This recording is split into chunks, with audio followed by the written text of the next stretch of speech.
I'd like to talk to you about Pompeii and the volcano, the great big volcano Vesuvius that basically wiped out Pompeii in around, when was it? The 50s, I think. 1950s? Yeah. No, it was about the year 50 Yeah, AD. the year 50s, I believe. It was about year... 50 AD. Was that it? 50 AD. You're just making that up? Yeah. Yeah, okay. So No, then I no. was right. No, He's no. making it up as a fact. Viewers, just go Google when Vesuvius covered Pompeii, and they also covered Herculaneum, and all those poor people completely mashed.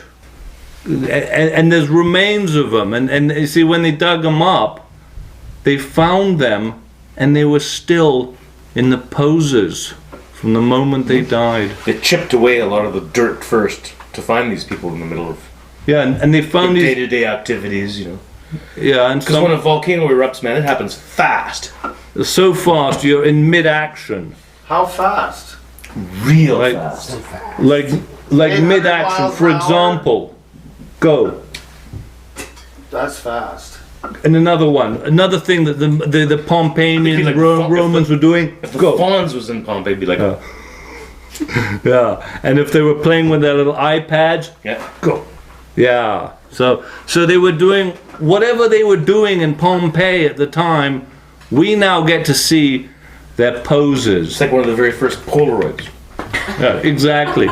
So the Victorian scientists, this is cool. When they first found Pompeii, they were digging up. They were all excited. This is about 1900 or late 1800s or something. They were digging up. They found this old Roman city, and they found all these frescoes and statues on the walls, and it was complete filth. It was smut, pornography. So the Victorian scientists, this is true, the Victorian scientists were so disgusted by what they were seeing, they were seriously considering burying Pompeii again. Burying it again and not revealing it to the public, because they didn't want the public to see what the city was going on because of all the frescoes. They could have just blamed the volcano, saying that because of this depravity, the power of God caused the volcano to erupt. And Yeah, exactly. That's what they could have said. But what they ended Behavior. up doing, so if you ever go to Pompeii, folks, or Herculaneum is a good place too. That's nice. Well, they say Pompeii is probably the most entertaining of all the volcanic eruptions. It's a good one. If it's a decision between Pompeii and Disneyland to go with your kids, Is there a volcano at Disneyland? well, no, but it's a good attraction, you Can know. you imagine It's if there was fun. one? Could be. A real one. It's fun for the kids, you know. You know, you want to take your kids somewhere fun, go to Herculaneum or Pompeii. And by the way, all of the smut now is all, I think they've moved it, or they've got one area that's X-rated. So the kids, they don't go to this one area. And this is true, apparently. Really? Yeah, You think they wouldn't just chip off all the offensive parts? well, like With a sledgehammer or something like that? well, put duct tape over them or something. Or But clothing. yeah, no, apparently I don't know if they've moved things to the X-rated area or they've just covered up the other ones. But because a lot of people go to Pompeii and they take their kids. These kids don't want to be looking So at this there's stuff. an X-rated area Yeah. that's separate from all the normal areas of Yeah, Pompeii. well, you can see the real So dirty like a stuff. red light district of Pompeii, essentially. They charge Well- more for it. So there's more of the Yeah. X-rated versions of the frescoes and stuff Yeah, than in other parts of apparently, Pompeii. yeah, because they want to have it so that it's kid friendly, and that they don't and these kids should not be looking at this stuff. So for some reason they've got an area just for grown-ups, an adult Pompeii. An adult. We have had a comment from today we have something of a television audience. Yeah, we got a Normally it's huge the Goose audience. and our other friends over there that are, and Dan Z, of course, that's our audience. So yeah, Pompeii.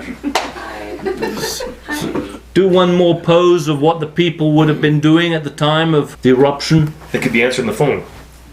Yeah, good one. Pompeii time. And maybe Changing the channel on the TV. or brushing their teeth. Go. Oh, they could do Jack Ruby shooting Lee Harvey Oswald in Pompeii. Yeah. So anyway, this is just fun little bits of tidbits of information for the kids to enjoy. A little thing about Pompeii, because you learn about history on this show. Yeah. Yeah. So now, you guys all want to know about current stuff. So we are going to now do the news. And because we don't have a teleprompter, this is how we're going to bring you the news, and it's from Hamilton Spectator. So I figure, Frank, make me a drink, could you? I'll have a gin and tonic. No, gin and the soda. So, okay. Here's the news. Alright, here, let me do that.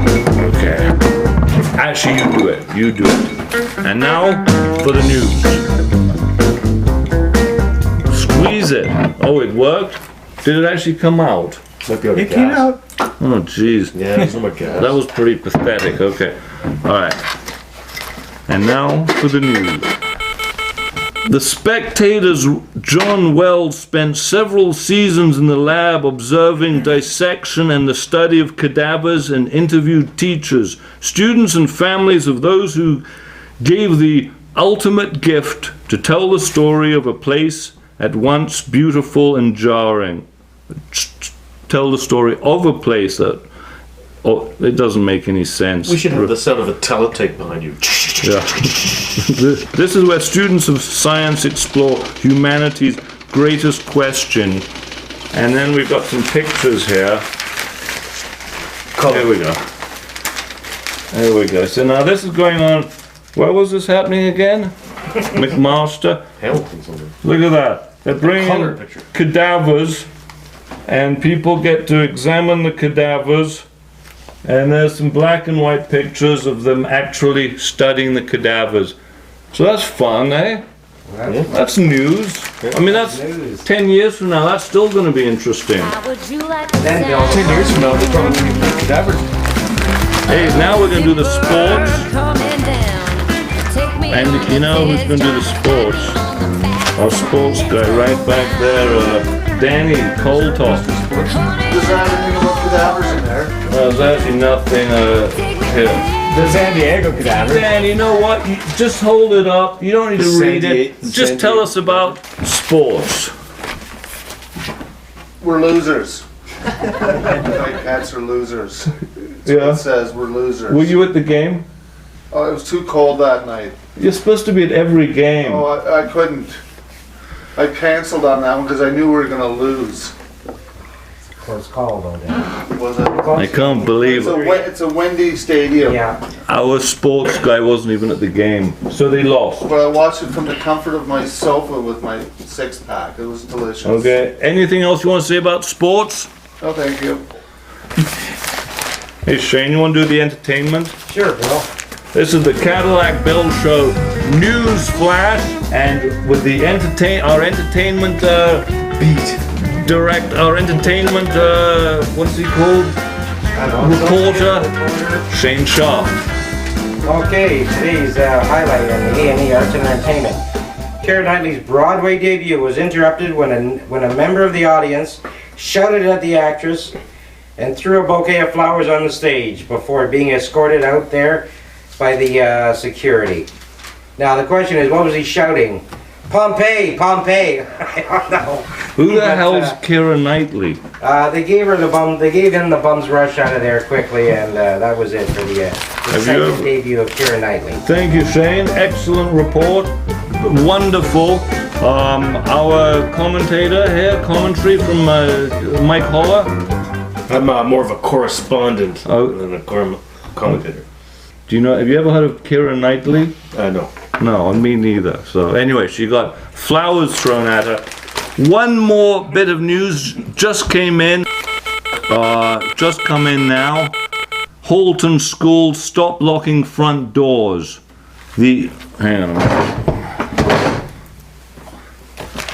So that means if you're Lester the molester, you can just stroll right on in. Yes, willy-nilly, just wander on it. Lunch. Terrible. The front doors to Halton Public Elementary Schools will be left unlocked starting Monday as part of a new job action by school secretaries and office staff. Halton parents reacted immediately to the change on social media, with some suggesting that they may keep their children home because of concerns over their safety at school. Well, for sure. Shocking, isn't Well, it? you leave the door unlocked in an elementary school, it's just a great big molestorama. Yeah, terrible, terrible. So anyway, that's it for the news. How would you like This is the news has been brought to you, Hamilton and the rest of the world, by the Hamilton Spectator. Maybe I'll get a free newspaper for that plug.